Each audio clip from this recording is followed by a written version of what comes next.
Assalamualaikum warahmatullahi wabarakatuh. Kami dari Angkatan 4 Kelompok 3A akan mempresentasikan hasil diskusi kelompok kami tentang identifikasi kasus terkait penerapan nilai berakhlak. Sebelumnya izinkan saya memperkenalkan anggota kelompok 3A. Yang pertama, ada saya sendiri, Nahdia Sabila Zain. Selanjutnya ada rekan saya Muklis, Muhammad Idris, Neng Fitria Sucida Syawanti, dan Rai Rahman Hakim. Latar belakang. Aparatur sipil negara atau ASN memiliki tanggung jawab untuk melaksanakan kebijakan publik, memberikan pelayanan publik profesional, serta menjaga persatuan bangsa. ASN wajib setia kepada Pancasila atau Undang-Undang 1945, menaati peraturan, berintegritas tinggi, jujur, serta netral dari intervensi politik untuk menciptakan good governance. Identifikasi kasus. Seorang ASN di salah satu instansi pemerintah diketahui acap kali terlambat hadir ke kantor dan beberapa kali tidak hadir tanpa izin resmi. Meskipun sudah diingatkan oleh atasan, perilaku tersebut tetap berulang. Hal ini menyebabkan pekerjaan menjadi tertunda, menimbulkan ketidakharmonisan dalam tim, serta memberikan contoh yang buruk bagi pegawai lain. Selanjutnya kita masuk ke diagram fishbone. Diagram fishbone adalah diagram yang memuat akar-akar masalah terjadinya isu yang sedang kita bahas. Di dalam diagram fishbone ini ada beberapa aspek. Yang pertama, aspek manusia. Dalam aspek manusia terdapat beberapa poin. Poin pertama merupakan rendahnya integritas. Yang kedua, masalah pribadi. Kemungkinan adanya kendala keluarga, kesehatan, atau finansial yang tidak terkomunikasi. Yang ketiga, ada burnout atau demotivasi, di mana ini merupakan kehilangan minat terhadap pekerjaan sehingga merasa malas untuk hadir.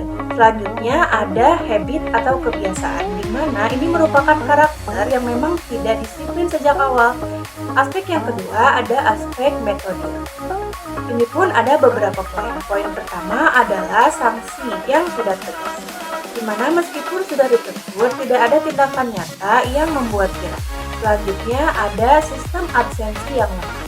Celah dalam sistem presensi yang mungkin masih bisa dimanipulasi atau tidak dipantau secara real. Selanjutnya ada alur kerja yang tidak jelas, di mana beban kerja yang mungkin tidak terukur sehingga pegawai merasa kehadirannya tidak memberi dampak besar. Selanjutnya ada dari aspek lingkungan.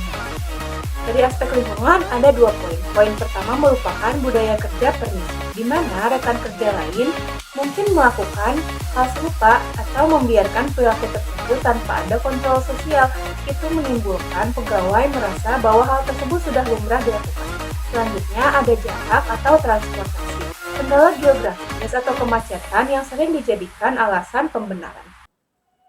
Aspek yang terakhir ada aspek material. Yang pertama, ada kurangnya fasilitas pendukung. Tidak adanya sistem monitoring kinerja digital yang terintegrasi dengan kehadiran. Selanjutnya, fasilitas kantor tidak nyaman, di mana lingkungan fisik kantor yang tidak mendukung gairah. Baik, untuk menyelesaikan rendahnya kedisiplinan dan penurunan kinerja ASN, ada beberapa alternatif penyelesaian yang kami sediakan. Tujuannya, yang pertama untuk memberikan efek jerah, yang kedua menemukan penyebab utama masalah tersebut bisa terjadi, yang ketiga untuk meminimalisir kejadian tersebut terulang kembali. Nah, untuk solusinya kami rincikan sebagai berikut. Solusi yang kami tawarkan yaitu konseling. Nah, tujuannya kita bisa mencari tahu akar penyebab masalah utamanya. Yang selanjutnya adalah memberikan sanksi administratif secara bertahap, mulai dari sanksi ringan, sanksi sedang, bahkan kalau tidak terus berubah atau tidak terjadi perubahan, kita bisa menekankan sanksi berat. Oke, kita lanjut ke alternatif penyelesaian yang ketiga, yaitu pengetatan pengawasan dan sistem absensi. Apa hasil yang ingin kita harapkan? Tentunya itu meningkatnya transparansi dan meminimalisir celah untuk memanipulasi waktu.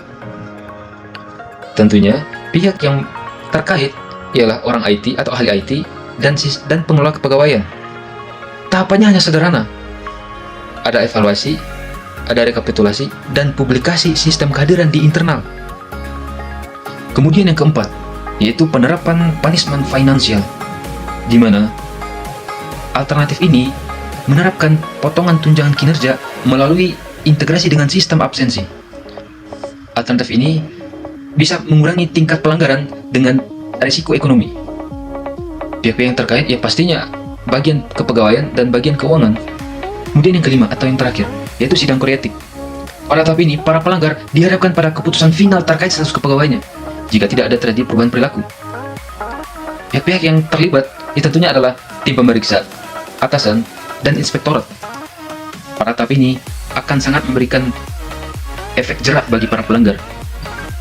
Sebagai kesimpulan, penanganan ASN yang indisipliner memerlukan keseimbangan antara pendekatan humanis dan ketegasan administratif.